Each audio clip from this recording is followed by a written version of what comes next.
Website बना ली पर लेकिन बैकअप नहीं लिया, सो ये सबसे ज्यादा मेजर प्रॉब्लम बन सकता है आपके लिए फ्यूचर में, क्योंकि वेबसाइट अगर हैक हो गई और किसी तरीके से आप कुछ चेंजेस कर रहे हो और ऐसा कुछ चेंज हो गया जिसमें आप समझ ही नहीं पा रहे हो कि आपने कहां पे ये चेंजेस किए थे, तो आप उसको कभी भी रिस्टोर नहीं कर पाओगे। सो इसीलिए वेबसाइट का बैकअप लेना बहुत ज्यादा जरूरी हो जाता है और हम लोग वही देखने वाले हैं आज की इस पर्टिकुलर वीडियो में। सो चलिए जल्दी से आते हैं हमारे स्क्रीन में, और स्क्रीन में आप देख सकते हो ये हमारी वेबसाइट है करेंटली जो हमने बनाया है।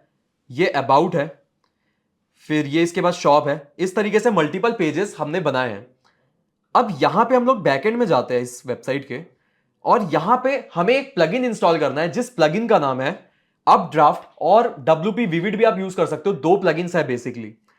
तो ये दो प्लगइन्स में से प्लगइन्स में जाते हैं, ऐड न्यू प्लगइन में जाते हैं, और ऐड न्यू प्लगइन में जाने के बाद आपको यहां पे सर्च करना है WP विविड।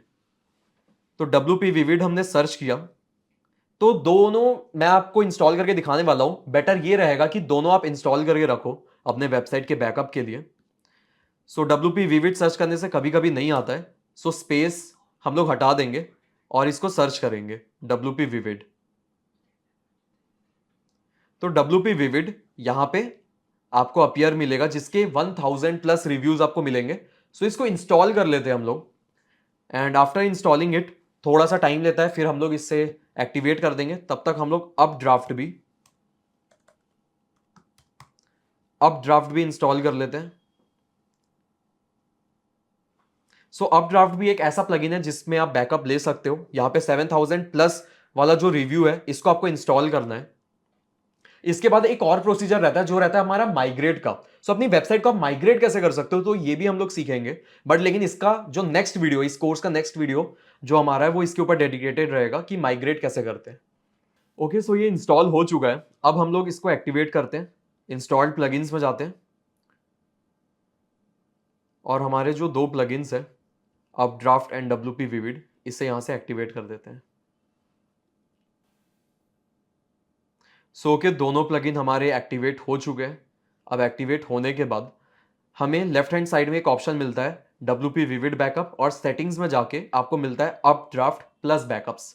तो दोनों का आप यूज कर सकते हो, आपको जो भी यूज करना है आप कर लो। मैं हमेशा दो प्लगइन से बैकअप ले लेता हूं, कभी अगर कुछ इश्यू आ जाता है सो वो रिजॉल्व हो पाए।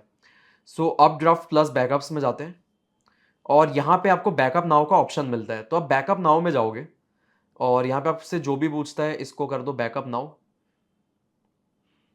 सो यहाँ से बैकअप लेना स्टार्ट कर देता है, और हम लोग सेम करेंगे WP विविड में। यहाँ पे बैकअप एंड रीस्टोर में जाएंगे, और यहाँ पे भी आपको बैकअप नाउ पे क्लिक करना है। सेम सेटिंग रहने देना, database and backup local files का। सो ये अपना बैकअप होना स्टार्ट हो गया है। अब जो बैकअप होगा वो यहाँ पे रिफ्लेक्ट होगा जो भी आप बैकअप ले लेते हो। सो वेट करते हैं जब तक ये बैकअप हो रहा है। सो अभी हमारा बैकअप हो चुका है। सो आप इसको थोड़ा सा नीचे स्क्रॉल करोगे, सो आपको दिखेगा बैकअप में आपका फाइल। सो ये फाइल आप डाउनलोड कर सकते हो। यहाँ पे डाउनलोड का ऑप्शन है। डाउनलोड में जाने के बाद यहाँ पे डाउनलोड पे आप क्लिक करोगे, सो आपके पास ये पूरा फाइल राइट हैंड साइड में आप देख सकते हो ये डाउनलोड हो रहा है आपका पूरा फाइल। अब ये जो फाइल डाउनलोड हो रहा है, जब भी आपको इसको रीस्टोर करना है, मान लो आपकी वेबसाइट हैक हो गई पूरी, तो आप क्या कर सकते हो, उसको रीसेट कर सकते हो। वेबसाइट को रीसेट करना, तो उसका ट्यूटोरियल भी मैं आपको इस वीडियो के नीचे लिंक दे दूंगा कि अपने वेबसाइट को कैसे पूरा रीसेट कर सकते हो और वापस से इसको आप ला सकते हो बैकअप को वापस। फिर यहाँ पे जो डाउनलोड रहता है, डाउनलोड के साइड में ही एक ऑप्शन आपको मिलता है अपलोड का। सो यहाँ अपलोड में जाते हैं, और अपलोड में सेलेक्ट फाइल्स में आपको जाना है,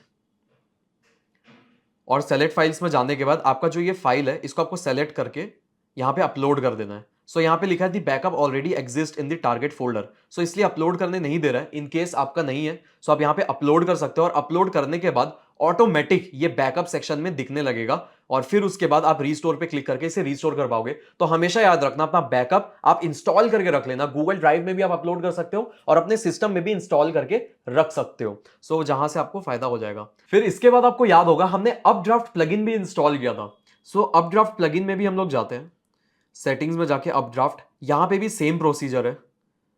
यहां पे भी आप देख सकते हो जो हमारा बैकअप है वो आ चुका है। अगर हम लोग इस पे क्लिक करते हैं, सपोज यहाँ पे अपलोड बैकअप फाइल्स का ऑप्शन है, तो यहाँ पे भी आप बैकअप फाइल को अपलोड कर सकते हो जो कि इसी से आपने इंस्टॉल किया होगा, मतलब कि डाउनलोड किया होगा। यहाँ पे डेटाबेस, प्लगइन्स, थीम्स, अलग अलग ऑप्शन है। सो अगर मैं यहाँ पे क्लिक करता हूँ, सेलेक्ट करता हूँ इसे, सेलेक्ट भी करने की ज़रूरत नहीं है, डेटाबेस पे क्लिक करूँगा, यहाँ प्लगइन्स पे क्लिक करूँगा, फिर थीम्स पे क्लिक करूँगा, अपलोड्स पे, फिर अदर्स पे। तो यहाँ पे आपको डाउनलोड टू योर कंप्यूटर का ऑप्शन मिल जाता है, जिसे आप अपने कंप्यूटर के अंदर डाउनलोड कर सकते हो। तो यहाँ पे फाइल बहुत ज़्यादा हो जाता है। डब्ल्यूपी विविड का बहुत ज़्यादा सिंपल है डाउनलोड करना, सो इसीलिए डब्ल्यूपी विविड ज़्यादा सिंपल है, तो आप चाहो तो उसे यूज़ कर लो, अपड्राफ्ट आपकी मर्जी है। सो दोनों प्लगइन अच्छा काम करते हैं। तो अभी जैसे कि हमारा वेबसाइट है, उसको अगर मैं उड़ाना चाहता हूँ, मतलब कि कुछ चेंजेस करना चाहता हूँ, सपोज मान लो मैं पेजेस में कुछ चेंजेस कर देता हूँ। जैसे कि हमारा होम पेज है, हमारा होम एडिट विद एलिमेंटर में जाके मैं होम पेज में बहुत सारी चीज़ें डिलीट कर दूंगा। तो अभी मैंने बैकअप ले लिया है, तो ये मैं रीस्टोर भी कर पाऊंगा। सो इसको मैं हटा देता हूँ, जो भी हमारा ये सेक्शन है। तो ये देखो मैंने ये सेक्शन हटा दिया। अपडेट करते हैं। अब इसके बाद मैं एग्जिट करता हूँ, होम में जाते हैं। अब आप देखोगे जो मेरा वेबसाइट का फ्रंट पेज है वो कितना खराब दिख रहा है, मैंने उड़ा दिया। अब मुझे नहीं पता वो कैसे मैं वापस लाऊंगा। मान लो आपने किसी क्लाइंट को ही दिया काम करके और आपके क्लाइंट ने कुछ बिगाड़ दिया। अब ऐसा तो नहीं कि आप वापस से बनाओगे, वो एक्सेस कर रहा है तो उसके लिए आप क्या कर लेते हो, बैकअप लेते हो और रीस्टोर करते हो।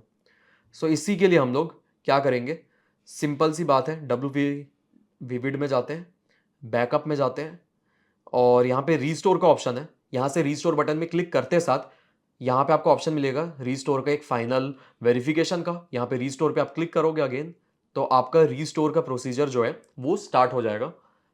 सो यहाँ पे आप देख सकते हो 16% एंड सो ऑन करके मूव करते करते पूरी चीज़ें आपके बैकअप की आ जाएगी फाइल।